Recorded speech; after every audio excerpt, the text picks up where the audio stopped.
کل ہم نے کھانے کی چیزوں کے بارے میں پڑھا، آج پینے کے بارے میں، اور پہلے بھی تھوڑا سا ذکر ہوا تھا نبیز کے بارے میں کہ نبی صلی اللہ علیہ وسلم صبح شام نبیز پیا کرتے تھے. صحیح مسلم کی روایت ہے. ثمامہ بن حزن قشیری فرماتے ہیں کہ میں نے عائشہ رضی اللہ تعالی عنہا سے ملاقات کی اور ان سے نبیز کے بارے میں پوچھا تو عائشہ رضی اللہ تعالی عنہا نے حبشہ کی ایک باندی کو بلوایا اور فرمایا اس باندی سے پوچھو، کیونکہ یہ رسول اللہ صلی اللہ علیہ وسلم کے لیے نبیز بنایا کرتی تھی. وہ خود بھی بناتی تھی لیکن وہ باندی بھی بناتی تھی. تو حبشی باندی یعنی کہ جو غلام لڑکی تھی وہ کہنے لگی کہ میں آپ صلی اللہ علیہ وسلم کے لیے رات کو مشکیزے میں نبیز بھگوتی اور اس کا منہ باندھ کر اسے لٹکا دیا کرتی تھی، تو جب صبح ہوتی تو آپ اس میں سے پی لیتے تھے. اس سے ٹھنڈا بھی ہو جاتا نا. اب تو فریج وغیرہ میں چیزیں رکھ دیتے ہیں کسی بھی ڈرنک کو ٹھنڈا کرنے کے لیے، لیکن اس زمانے میں اور اب تک بھی بعضوں کا دیہاتوں میں کیا کرتے ہیں کہ جس چیز کو ٹھنڈا کرنا مقصود ہو تو اس کو یا درخت کے ساتھ لٹکا دیں گے یا کسی ایسی چیز کے ساتھ کہ ہوا کا گزر رہے اور وہ چیز ٹھنڈی ہو جائے. پہلے وہ ایک گھڑونچی ہوتی تھی جس کے اوپر گھڑے رکھ کر رات کو باہر سین میں رکھ دیے جاتے تھے جس سے پانی ٹھنڈا ہو جاتا تھا. اور نبیز آپ کو معلوم ہے نا، پانی میں کھجور بھگو دینا اور اس پانی کو پینا ہے. اس میں کھجور بھی یا تو آپ شیک کر لیں یا ویسے ہی اس کو گھول لیں. ابن عباس رضی اللہ عنہ فرماتے ہیں کہ رسول اللہ صلی اللہ علیہ وسلم کے لیے رات کے شروع میں نبیز پانی میں بھگو دی جاتی، چنانچہ آپ اس نبیز کو اس دن صبح اور رات کو پی لیتے، یعنی اس کا کچھ حصہ صبح پی لیتے اور کچھ وہ ڈرنک رات کو پی لیتے، پھر اگلے دن اور پھر تیسری رات کو، پھر دن میں عصر تک، اور اگر پھر بھی کچھ بچ جاتی تو اپنے خادم کو پلا دیتے یا آپ اسے بہا دینے کا حکم دیتے، یعنی اس کو رکھے نہیں رکھتے تھے کیونکہ اس کے اندر نشہ پیدا ہو جاتا ہے. پھر رسول اللہ صلی اللہ علیہ وسلم نے فرمایا تم میں سے جو آدمی نبیز پیے تو اسے چاہیے کہ وہ اکیلی کشمش کی یا اکیلی کھجور یا اکیلی کچی کھجور یعنی ڈوکے جس کو کہتے ہیں اس کی نبیز پیے، ان کو ملا کر نہیں پیے. ٹھیک ہے، کھجور اور کشمش کو ملائے نہیں. اچھا، ہماری فوڈ میں ایک اور عام خرابی کیا ہے کہ ہم ایک ریسیپی کے اندر اتنا کچھ ڈال دیتے ہیں کہ وہ میدے بیچارے کو تو یا ہمارا جو ڈائجسٹو سسٹم ہے سارٹ آؤٹ کرنے میں ہی پاگل ہو جاتا ہوگا کہ یہ کیا کیا بلائیں اندر آ گئی ہیں، اب ان کو کہاں کہاں رکھا جائے. تو عام طور پر آپ دیکھیں کہ جب ہم کھانا بنانے لگتے ہیں تو وہ مثالوں کی بھرمار کر دیتے ہیں. اسی طرح اگر کوئی میٹھا بنانے لگتے ہیں تو ہر قسم کے نٹس کٹھے ہی اس میں ڈال دیتے ہیں. اسی طرح اگر کوئی ڈرنک بنانے لگے تو اس میں بھی 4-5 چیزیں جب تک اکٹھی نہ ہو تو ہمیں لگتا مزہ نہیں آیا، اور وہ مزہ کسی ایک چیز کا بھی اس میں نہیں آتا کہ وہ کیا کھا رہے ہیں اور کیا نہیں. تو اس میں سنگل فوڈ کا جو کانسیپٹ ہے یہ نبی صلی اللہ علیہ وسلم کے ہاں بہت عام ہے. اگر آپ دیکھیں تو سنگل فوڈ یعنی اس میں 2-3-4 چیزیں اکٹھی نہیں کی جاتی. اگر آپ کو کوئی بھی ڈائجسٹو پرابلم ہے تو آپ اپنی فوڈ کو تھوڑا سا اسی پیٹرن پر لے آئیں تو آپ دیکھیں گے کہ معدے کے وہ جو جلن اور اس کے بہت سے مسائل حل ہو جائیں گے جن کو عام طور پر ہم ڈائجسٹو ٹیبلٹس لے کے حل کرتے رہتے ہیں، جو کہ اور زیادہ مرض کو ایک طرح سے انکریز کرتے رہتے ہیں، بڑھاتے رہتے ہیں. تو آپ یہ کر سکتے ہیں کہ ایک دن آپ کشمش کی پی لیں، دوسرے دن کھجور کی پی لیں، تیسرے دن کچی کھجور کی یا کسی بھی اور چیز کی. جیسے انجیر کو بھی کئی لوگ ڈبو کے رات کو رکھ دیتے ہیں اور اس کا بھی ایک ڈرنک سا بنا کے پی لیتے ہیں، تو وہ بھی آپ کر سکتے ہیں. لیکن انجیر کھجور ہر چیز کو خلط ملط نہ کریں. اور ایک وجہ اس کی یہ بھی بتائی گئی کہ ان کو ملانے سے جلدی سکر پیدا ہو جاتا ہے، یعنی پھر وہ 2 دن تک نہیں چلے گا، ایک دن میں ہی یا ایک ٹائم پر ہی ختم کرنا پڑے گا، کیونکہ شاید ان کا آپس میں کیمیکل ریاکشن اس طرح کے ہوتے ہوں گے جس سے صحت کے لیے پھر نقصان دہ ہو جاتے ہیں. عبداللہ دلمی اپنے والد سے روایت کرتے ہیں، انہوں نے کہا کہ ہم رسول اللہ صلی اللہ علیہ وسلم کی خدمت میں حاضر ہوئے اور عرض کیا، اے اللہ کے رسول صلی اللہ علیہ وسلم، آپ جانتے ہیں کہ ہم کون ہیں، کہاں سے آئے ہیں اور کس کے پاس آئے ہیں. آپ نے فرمایا اللہ کی طرف آئے ہو، اللہ کے رسول کی طرف آئے ہو، یعنی دین کی خاطر آئے ہو. ہم نے کہا اللہ کے رسول صلی اللہ علیہ وسلم، ہمارے ہاں انگور ہوتے ہیں، ہم ان کا کیا کریں، یعنی کس طرح استعمال کریں. آپ نے فرمایا انہیں خشک کر کے ڈرائی کر کے زبیب یعنی کشمش یا منقع بنا لیا کرو. جو بڑا انگور ہوتا ہے اس کا منقع بنتا ہے، جو چھوٹا ہوتا ہے اس کی کشمش بنتی. ہم نے عرض کیا ہم زبیب کشمش کا کیا کریں، یعنی اسے سکھا کے پھر اس کو وٹ نیکسٹ. اب اس سے بھی آپ دیکھیں کہ مختلف لوگ کس قسم کے سوال بعض اوقات کرتے ہیں. آپ نے فرمایا صبح کے وقت بھگو دیا کرو اور رات کو پی لیا کرو. صبح کے وقت بھگو دیا کرو، رات کو پی لیا کرو، اور رات کو بھگو کر رکھا کرو اور صبح کو پی لیا کرو. اور نبیز مشکیزوں میں بنایا کرو، مٹکوں میں نہیں، یعنی مٹی کے برتن میں نہیں بناؤ بلکہ جو لٹکنے والا مشکیزہ اس کے اندر بناؤ. اسے نچوڑنے میں جب تاخیر ہو جاتی ہے تو یہ سرکہ بن جاتا ہے، یعنی پھر وہ اس میں سکر پیدا ہو جاتا ہے، یعنی اور چیزیں بن جاتی ہیں، پھر وہ اس طرح پینے کے لائق نہیں رہتا. ہمارے ہاں میرا نہیں خیال کہ ایسے کسی ڈرنک کا کوئی رواج ہو، نہیں ہے نا. تو اب ہوتا ہے یا تو ہم پانی پیتے یا پھر ڈرنک کے نام پر کچھ پیتے تو کیا پیتے ہیں؟ سوڈا پیتے ہیں، کوک پیئیں یا پیپسی یا کچھ بھی.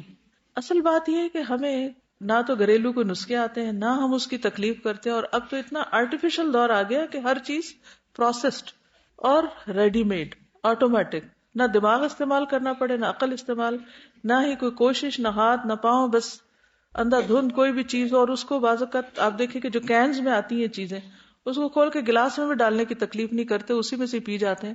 حالانکہ کسی ایسی چیز سے پینا کہ جو نظر نہ آئے وہ بھی منع ہے، کیونکہ آپ کو نہیں پتا آپ کیا پی رہے ہیں.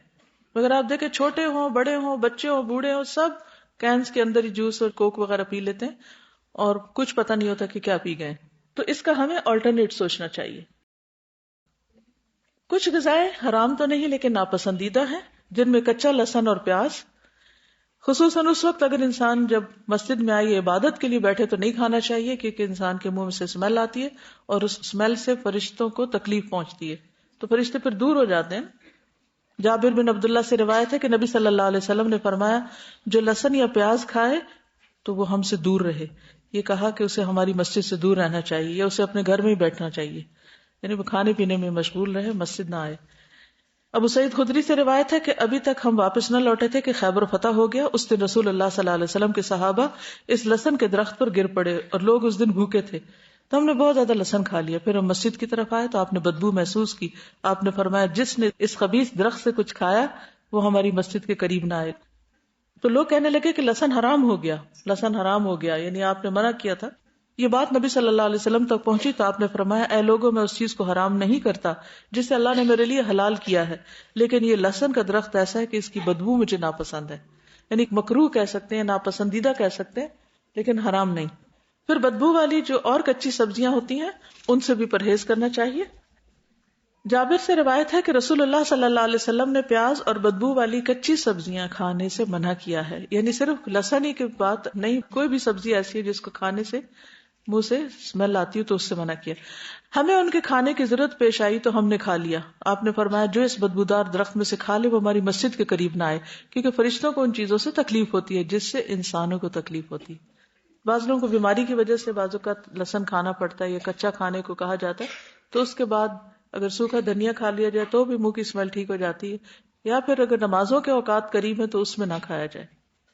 جابر بن عبداللہ سے روایت ہے کہ نبی صلی اللہ علیہ وسلم کی خدمت میں ایک ہانڈی لائی گئی جس میں ہر قسم کی ہری ترکاریاں تھیں، یعنی سبز.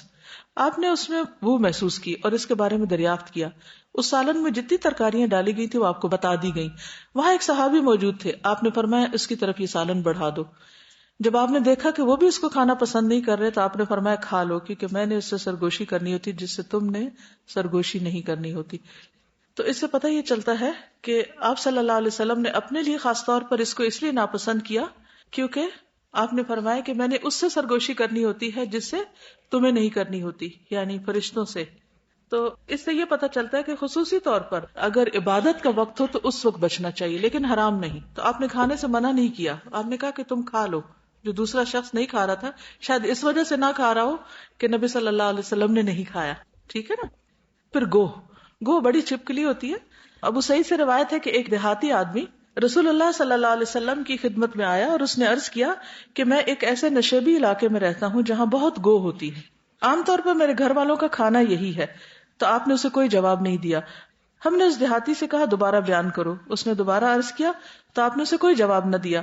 پھر رسول اللہ صلی اللہ علیہ وسلم نے تیسری مرتبہ اسے آواز دی اور فرمایا، اے دیہاتی، اللہ نے بنی اسرائیل کی ایک جماعت پر لعنت فرمائی یا غصہ کیا تو ان کو مسخ کر کے جانور بنا دیا جو زمین میں پھرتے ہیں، اور میں نہیں جانتا، ہو سکتا ہے کہ شاید گوہ بھی انہی جانوروں میں سے ہو، اس لیے میں نہ تو اسے کھاتا ہوں نہ کھانے سے منع کرتا ہوں. منع کیوں نہیں کیا؟ کیونکہ اللہ سبحانہ وتعالیٰ نے منع نہیں کیا. اور نبی صلی اللہ علیہ وسلم اپنی طرف سے کوئی چیز حرام نہیں قرار دیتے تھے. کوئی دلیل ہے قرآن مجید میں اس کی؟ سورۃ التحریم، یا ایھا النبی لما تحرم ما احل اللہ لک. بکر بن عبداللہ سے روایت ہے کہ ایک شخص نے سیدنا ابن عباس رضی اللہ عنہما سے کہا، میں دیکھتا ہوں کہ تمہارے چچا زاد تو دودھ اور شہد پلایا کرتے تھے اور تم لوگ نبیذ پلاتے ہو، کیا تمہیں غربت لاحق ہے؟ تم غریب لوگ ہو کہ تم نبیذ پلاتے ہو، دودھ شہد نہیں پلاتے، یا کنجوس ہو گئے ہو؟ تو ابن عباس نے جواب دیا، اللہ کا شکر ہے نہ ہم محتاج ہیں نہ بخیل، یعنی نہ غریب ہے نہ کنجوس، دراصل جب نبی صلی اللہ علیہ وسلم اپنی سواری پر تشریف لائے تھے اور ان کے پیچھے اسامہ بیٹھے ہوئے تھے تو آپ نے پینے کو کچھ طلب کیا تو ہم نے انہیں ایک برتن میں نبیذ پیش کی تھی. آپ نے اس میں سے پی اور جو باقی بچی وہ اسامہ نے پی لی. پھر آپ صلی اللہ علیہ وسلم نے فرمایا تم نے بہت خوب کیا، بہت اچھا کیا، سو ایسے ہی کیا کرو. چنانچہ رسول اللہ صلی اللہ علیہ وسلم نے جو فرما دیا ہے اس کو ہم بدلنا نہیں چاہتے. یہ لوگ تھے نا جو نبی صلی اللہ علیہ وسلم سے محبت کرتے تھے. ہم جب پڑھتے ہیں تھوڑا رو دھو بھی لیتے ہیں کہ آپ سے محبت ہے، آپ کا ذکر آئے درود شریف بھی پڑھ لیتے ہیں، بعضوں کو انگوٹھے وغیرہ بھی چوم لیتے ہیں، آنکھوں کو بھی ہاتھ لگا لیتے ہیں، اپنے ہی ہاتھ اپنے اوپر. اور پھر اس کے بعد یہ ہے کہ جب عمل کی باری آتی ہے تو ہم پیپسی پینا شروع کر دیتے ہیں. رو دھو کے بعد میں پیپسی پیئیں گے. اس کی کیا وجہ؟ ایک تو ہے کہ پتہ ہی نہیں ہے نبیز کے بارے میں. کتنے لوگوں نے ان کلاسز میں جانا ہے؟ میجورٹی نے یہی جانا ہے نا. ہم نے پڑھا تو ہمیں پتہ چلا ہے. پہلی بات ہے علم نہیں ہے. دوسری بات ہے کہ علم ہے تو بنانے کی تکلیف نہیں کرتے. سستی، لاپرواہی، نیگلیجنس، کہ لیک آف موٹیویشن. کیوں کرے؟ یہ ہمارا تو رواج نہیں تو عربوں کا تھا. لیکن اصل بات یہ دیکھنی کہ صحابہ کرام ان چیزوں کو بھی سنت سمجھ کے کیا کرتے تھے اور اس کی اتنی پابندی کرتے تھے کہ کوئی اگر انہیں کوئی باتیں بھی بنا دے، غریب ہو گئے ہو، کنجوس ہو گئے ہو، تو بھی وہ اس کی پرواہ نہیں کرتے تھے. ایک چیز کو خوشی کے ساتھ، سنت کے ساتھ، پوری کنوکشن کے ساتھ کر رہے ہوتے تھے. تو اس لیے ایسا نہیں کہ دودھ ہنی میں کوئی مشکل ہے یا وہ نہیں پلانی چاہیے، وہ بھی بہت بہترین غذائیں ہیں، دونوں ہی بہترین غذائیں. لیکن یہ کہ گرمی کے موسم میں کسی کو دودھ شہد تو نہیں پلائیں گے آپ، ٹھنڈا ڈرنک نبیذ پلائیں گے، اور اگر سردی ہے تو اس کا کچھ اور نعم البدل کر لیں گے. پھر کھانے کے بعد نبیذ پینا، کلو وشربو، کھانا اور پینا. تو بہت سے لوگ اس سے منع کرتے کہ کھانے کے بعد کچھ نہ پیئیں. سہل بن سعد فرماتے ہیں کہ ابو اسید ساعدی نے اپنی شادی میں رسول اللہ صلی اللہ علیہ وسلم کو بلایا، یعنی شادی کی دعوت میں بلایا. ابو اسید کی بیوی ہی اس دن خدمت کر رہی تھی اور دلہن بھی تھی. ٹھیک ہے، اور یہاں تو دلہن کو بیکار کر کے بٹھا دیتے ہیں، ہلنا نہیں یہاں سے، اور بعد میں خوب خبر لیتے ہیں. سہل کہنے لگے کہ تم جانتے ہو کہ اس نے رسول اللہ صلی اللہ علیہ وسلم کو کیا پلایا تھا؟ رات کو اس نے ایک بڑے پیالے میں کچھ کھجوریں بھگو دی تھی. جب آپ صلی اللہ علیہ وسلم کھانے سے فارغ ہوئے تو اس نے وہی بھگوئی ہوئی کھجوریں آپ کو پلا دی، یعنی انہی کا ڈرنک پلا دیا آپ کو. ٹھیک، تو اس سے کیا پتہ چلتا ہے کہ کھانے کے بعد جیسے میٹھا ہے تو خواہ اسے لکوڈ کی شکل میں لے یا آپ اس کو سالڈ، دونوں صورتوں میں خالی کھجور بھی کھا سکتے ہیں اور اس کا نبیذ بھی پی سکتے ہیں. پھر ہے ستو. یہ بھی گرمیوں میں عام طور پہ پیے جاتے ہیں. نبی صلی اللہ علیہ وسلم روزہ افطار کرنے کے لیے اکثر جو کے ستو کا مشروب نوش فرماتے. سفر اور جنگ کے دوران بھی تھکن، مشقت اور کمزوری دور کرنے کے لیے ستو کا استعمال کثرت سے ہوتا تھا. عبداللہ بن ابی اوفا کہتے ہیں کہ ہم رسول اللہ صلی اللہ علیہ وسلم کے ساتھ سفر میں تھے اور آپ روزے سے تھے. جب سورج غروب ہو گیا تو آپ نے ایک صحابی سے فرمایا، اے فلاں اٹھو اور ہمارے لیے ستو گھولو. یعنی اسی وقت فریش بنائے جاتے ہیں، صبح سے بنا کے نبیذ کی طرح نہیں رکھے جاتے. سوید بن نعمان رضی اللہ عنہ سے مروی ہے کہ فتح خیبر والے سال وہ رسول اللہ صلی اللہ علیہ وسلم کے ساتھ صحبا کی طرف پہنچے جو خیبر کے قریب ایک جگہ ہے. آپ صلی اللہ علیہ وسلم نے عصر کی نماز پڑھی، پھر کھانے کا سامان منگوایا تو سوائے ستو کے اور کچھ نہیں لایا گیا. پھر آپ نے حکم دیا تو وہ بھگو دیے گئے. پھر رسول اللہ صلی اللہ علیہ وسلم نے کھایا اور ہم نے بھی کھایا. یعنی پی بھی سکتے ہیں اس کا پانی اور اس میں کم پانی ڈال کے اس کو کھا بھی سکتے ہیں، یعنی وہ بھی ایک کھانا ہو جاتا ہے.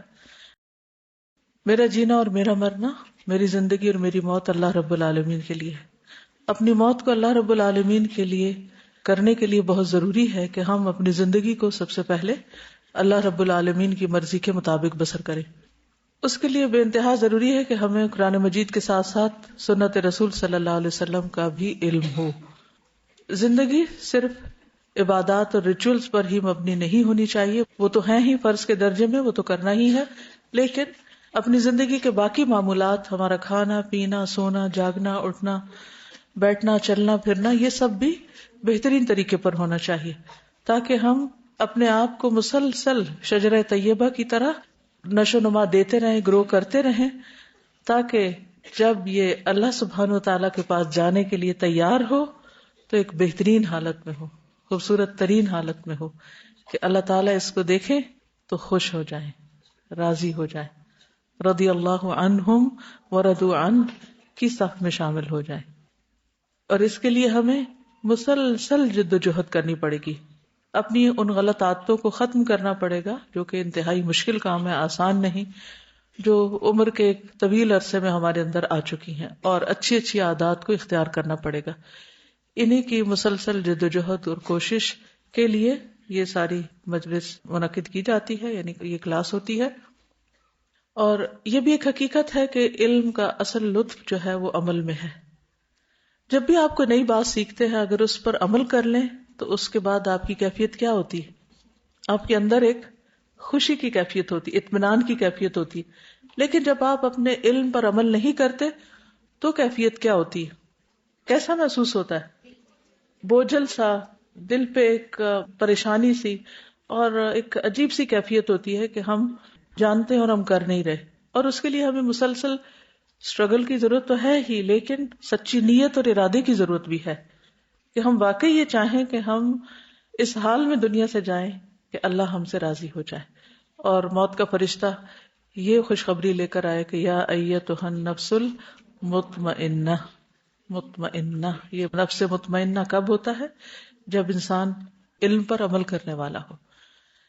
اور جانا تو ہے ہی، لیکن کس حال میں جائیں؟ ارجعی الی ربک راضیۃ مرضیہ، کہ رب بھی راضی ہو اور ہم بھی راضی ہوں، اور ہم اللہ کے بندوں میں شامل ہو جائیں، اس صف میں شامل ہو جائیں جو اللہ کے پسندیدہ بندے ہیں. ٹھیک ہے، تو اس کلاس کا جو اصل میں تھیم ہے وہ دراصل یہی ہے، یہی اس کی روح ہے، یہی اس کا مقصد ہے. اور اس میں ہم چھوٹی چھوٹی باتوں کو اس لیے ڈسکس کر رہے ہیں تاکہ اس کی روشنی میں ہم اپنے طرز عمل کا جائزہ لیں. انس بن مالک کہتے ہیں کہ نبی صلی اللہ علیہ وسلم نے صفیہ رضی اللہ عنہا کے نکاح میں ستو اور کھجور سے ولیمہ کیا تھا. یعنی آپ اس کو بھگو کے اوپر میٹھے کے طور پر کھجور وغیرہ بھی ڈال سکتے. اب دیکھیں کہ جو وائٹ شوگر ہے یہ بھی بہت نقصان دہ ہے صحت کے لیے. اس میں بھی بہت سی ایسی چیزیں ہیں جو اوور آل ہیلتھ کے لیے ڈیمیجنگ ہیں. ویسٹ میں تو اس کے خلاف اتنا کچھ لکھا پڑھا جاتا ہے اور اس کو وائٹ پوائزن کہتے ہیں، لیکن ہمارے ہاں عموماً ہیلتھ کے بارے میں اتنی انفارمیشن نہیں ہے، اتنا شعور نہیں ہے، یا اتنی اویئرنیس نہیں ہے. اینی اس کا بھی آلٹرنیٹ کیا ہے؟ یا تو شکر ہو جو را ہوتی ہے، یا پھر یہ کہ شہد اگر اویلیبل ہو، یا پھر اسی طرح کھجور کے چھوٹے چھوٹے ٹکڑے آپ اس میں ڈال سکتے ہیں. جیسے دلیا پکایا آپ نے تو چینی گھولنے کی بجائے اس میں کیا کریں، اوپر میوہ ڈال لیں، یعنی کشمش ڈال لیں، یا پھر آپ کھجور کے ٹکڑے کر کے ڈال لیں، یا تھوڑا تھوڑا انجیر توڑ کے ڈال لیں، تو وہ ایک فروٹ اور وہ بھی ہو جاتا ہے اس میں. تو پھر اگر آپ اس کو کھائیں تو وہ ہر چمچ کے ساتھ اگر اس میں تھوڑا سا ٹکڑا کسی میٹھے کا آ جائے گا تو آپ کو شوگر کی طلب بھی نہیں ہوگی، ضرورت بھی محسوس نہیں ہوگی، اور وہ زیادہ ہیلدی ہوگا. کچھ غذائیں جو ہیں وہ صحت کا نقصان دینے والی ہیں، جس میں خاص طور پر مردار، خون، خنزیر کا گوشت اور غیر اللہ کے نام کا ذبیحہ. کیونکہ فوڈ جو ہے وہ جو کچھ اس کے آس پاس لوگوں کی وائبز ہوتی ہیں وہ بھی اس تک پہنچتی ہیں، جو آپ اس کے اوپر پڑھتے چڑھتے ہیں وہ بھی اثر انداز ہوتا ہے. اسی لیے آپ دیکھیں کہ بہت سے لوگ جادو کس کے ذریعے کرتے ہیں؟ کھانے کی چیزوں کے اوپر کچھ پڑھ کے یا اس میں کچھ ملا دیتے ہیں، اور اس کے ذریعے جو جادو ہوتا ہے وہ بہت تیزی سے اثر کرتا ہے. ٹھیک ہے، تو یہ جو چار چیزیں اکٹھی کر دی گئی نا، مردار، خون، خنزیر کا گوشت اور غیر اللہ کے نام کا ذبیحہ، یہ بھی اسی طرح نقصان دہ ہے. یعنی کہ اللہ کے علاوہ کسی اور کے نام پر جانور ذبح کیا جائے یا اس کے اوپر پڑھا جائے کچھ، تو وہ بھی انسانوں کی صحت اور سوچ کے اوپر اثر انداز ہوتا ہے. ٹھیک ہے، اسی طرح بعض لوگ پانی پر جیسے دم وغیرہ کر لیتے ہیں، تو ظاہر ہے کہ قرآن پاک جہاں پڑھا جاتا ہے وہ اپنے ماحول کے اوپر اثر انداز ہوتا ہے. قرآن مجید میں 4 آیات اس موضوع پر موجود ہیں، مثلا سورۃ البقرہ میں، سورۃ المائدہ وغیرہ میں، کہ انما حرم علیکم المیتۃ والدم ولحم الخنزیر وما اہل به لغیر اللہ فمن اضطر غیر باغ ولا عاد فلا اثم علیہ ان اللہ غفور رحیم. پھر اسی طرح ہر خبیث چیز جو ہے وہ حرام ہے، یعنی اس کا نام لیا گیا یا نہیں، جو گندی چیز ہے حرام ہے. نبی صلی اللہ علیہ وسلم کے بارے میں آتا ہے سورۃ الاعراف 157، وَيُحِلُّ لَهُمُ الطَّيِّبَاتِ وَيُحَرِّمُ عَلَيْهِمُ الْخَبَائِثَ، اور وہ نبی ان کے لیے پاکیزہ چیزوں کو حلال اور خبیث چیزوں کو حرام کرتا ہے. کچلی والے درندے اور پنجے دار پرندے کا گوشت نہ کھایا جائے. ابن عباس سے روایت ہے کہ رسول اللہ صلی اللہ علیہ وسلم نے ہر کچلی والا درندہ اور پنجے دار پرندہ کھانے سے منع کیا، کیونکہ وہ شکاری جانور ہوتے ہیں، تو وہ گوشت خور ہوتے ہیں، تو وہ پھر انسان کے لیے نقصان دہ ہیں. ایسے جانور کا گوشت اور دودھ نہ پیا جائے جو نجاست کھاتا ہو. ابھی جو مرغیوں کی فیڈ کی بات ہوئی تھی نا، ایسے جانور کا گوشت نہ کھایا جائے، دودھ نہ پیا جائے جو خود نجاست کھاتا ہے، اس کو جلالہ کہتے ہیں. ابن عمر سے مروی ہے کہ رسول اللہ صلی اللہ علیہ وسلم نے نجاست خور جانور کھانے اور اس کا دودھ پینے سے منع فرمایا ہے. گھریلو گدھے. انس سے روایت ہے کہ رسول اللہ صلی اللہ علیہ وسلم نے جب خیبر فتح فرمایا تو دیہات سے جو گدھے نکلے ہم نے ان کو پکڑ لیا اور ان کا گوشت پکایا. رسول اللہ صلی اللہ علیہ وسلم کے منادی نے اعلان کر دیا، آگاہ ہو جاؤ، اللہ اور اس کے رسول نے تمہیں گدھے کا گوشت کھانے سے منع فرما دیا ہے کیونکہ وہ ناپاک ہے، شیطانی عمل ہے. ہانڈیاں اس حال میں الٹ دی گئی کہ گوشت ان میں ابل رہا تھا، کسی نے بھی نہیں کھایا. اصل میں جو جانور آپ کھاتے ہیں نا اس کے اخلاق اور اس کا طور طریقہ آپ پر اثر انداز ہوتا ہے. تو گدھا کھانے سے انسان کیا بنے گا؟ جواب درست ہے. ممنوع چیز سے ذبح شدہ، بعض اوقات حلال جانور ہوتا ہے لیکن ذبح کا طریقہ درست نہیں ہوتا تو وہ بھی حرام ہو جاتا ہے. رافع بن خدیج رضی اللہ عنہ کہتے ہیں کہ میں نے نبی صلی اللہ علیہ وسلم سے عرض کیا، کل ہمارا دشمن سے مقابلہ ہوگا اور ہمارے پاس چھریاں نہیں ہیں. آپ نے فرمایا جو اعلی خون بہا دے اور اس پر اللہ کا نام لیا گیا ہو اسے کھاؤ، بشرطے کہ ذبح کا آلہ دانت ناخن نہ ہو. میں اس کی وجہ تمہیں بتاؤں گا. دانت تو ہڈی ہے اور ناخن حبشیوں کی چھری ہے، یعنی کوئی بھی جانور ناخنوں سے یا دانتوں سے ذبح نہ کیا گیا ہو، بلکہ مثلا اگر چھری نہیں تو تلوار سے کر لیا جائے یا کسی بھی ایسی چیز سے جس سے خون بہ جائے، وہ ضروری ہے. وہ کھانا جس میں گندگی گر جائے. میمونہ رضی اللہ عنہا سے روایت ہے کہ رسول اللہ صلی اللہ علیہ وسلم سے چوہے کے بارے میں پوچھا گیا جو گھی میں گر گیا تھا. فرمایا اس کو نکال دو اور اس کے آس پاس کے گھی کو نکال پھینکو، باقی استعمال کر لو. یعنی اگر ٹھنڈا ہے گھی جمع ہوا ہے یا تھوڑا بہت نرم ہے تو یہ تو یہ نا کہ آئل ہم یوز کرنے لگے تو الگ بات ہے، لیکن اگر گھی جو ہوتا ہے اس میں اگر چوہا گرے بھی تو ایک خاص جگہ تک ہی رہے گا. اگر اوپر پھرتا گھومتا رہے تو اوپر سے ہٹا دیں تو نیچے کی لیئر استعمال کریں.